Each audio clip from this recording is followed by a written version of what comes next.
And welcome back to Primetime News, and a special welcome to the folks watching on onespotmedia.com.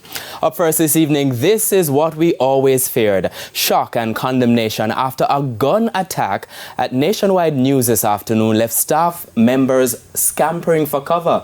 There has been widespread condemnation from the Press Association of Jamaica, the Media Association of Jamaica, as well as members of the government. Now, Giovanni Dennis was on location and he joins us live on set. Giovanni, first of all, what did you see when you got there? Well, thanks so much, Archie. Well, when I got there, first and foremost, I saw yellow tape on the outskirts. I was shocked because I was in the vicinity when I got the call from Janella. I got there before some police officers got there. In fact, I just was looking around, commiserating with staff members who I saw, who I know as well. What I saw was this Subaru sedan parked at the front. I saw bullet holes in the vehicle. The shooting happened around 4:30 by a lone gunman on a bike. This staff was a witness.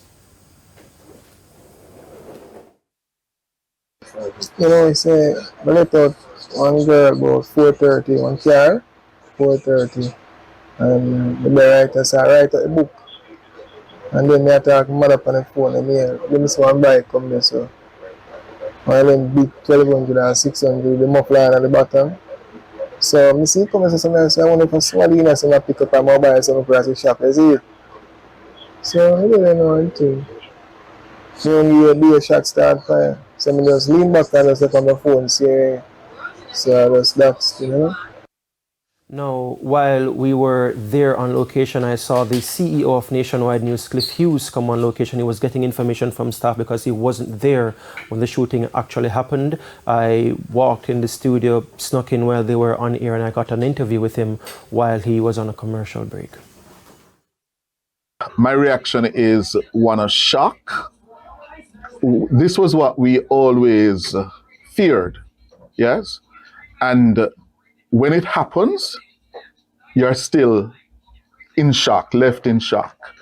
And what is uppermost in my mind now is the impact on my staff. Last week or earlier this week, when I warned about the danger of the comments of the PNP General Secretary, Dayton Campbell, this was uppermost in my mind. Those people, yes, who are not well-thinking people, yes?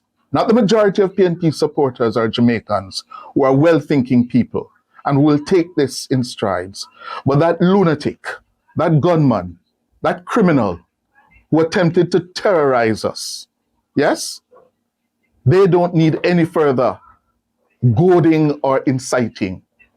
And my staff this afternoon, especially the younger ones, yeah? We have been here, I've been here, I've seen so many things in my job and career as a journalist, yeah? So they don't scare me, they don't intimidate me, but it's the others on the staff who I worry for. And what if one of those members of staff was coming through that gate at that moment?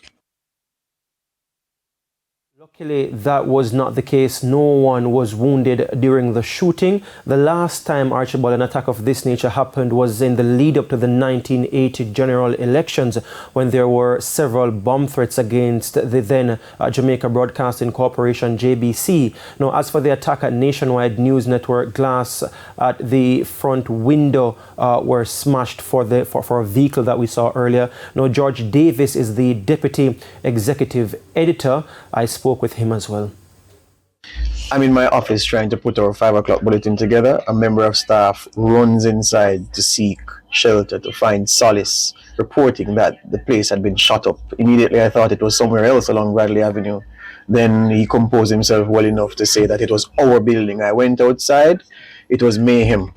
People in various states of distress, people crying inconsolably. By the time I made my way outside, similar scenes as inside the building, and I saw the damage to the motor vehicle, the bullet holes in one vehicle, and I was very, very happy when they reported to me that no one had been hurt. But you can understand how shaken it is. There are so many young people here. I saw people on the phone with their parents with their parents, talking about what just happened and the feeling of vulnerability that had engulfed them. And it was not a nice feeling to see people in that state. And Jamaica in 2023 shouldn't be here.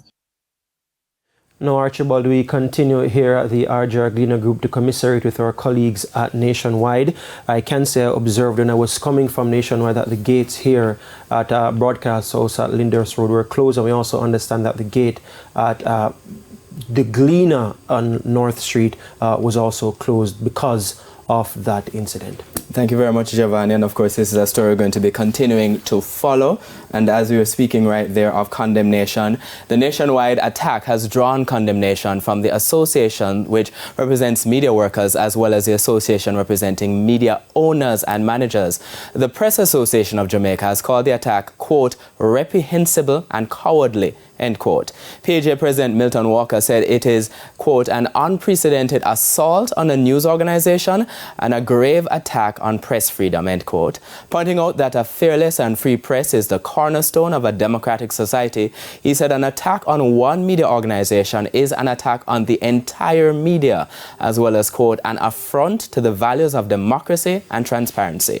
Meanwhile, the media owners' umbrella group, the Media Association of Jamaica Limited, said the attack may serve to intimidate journalists from carrying out their work on behalf of the public. The MAJL wants the police to investigate promptly and bring those responsible to book.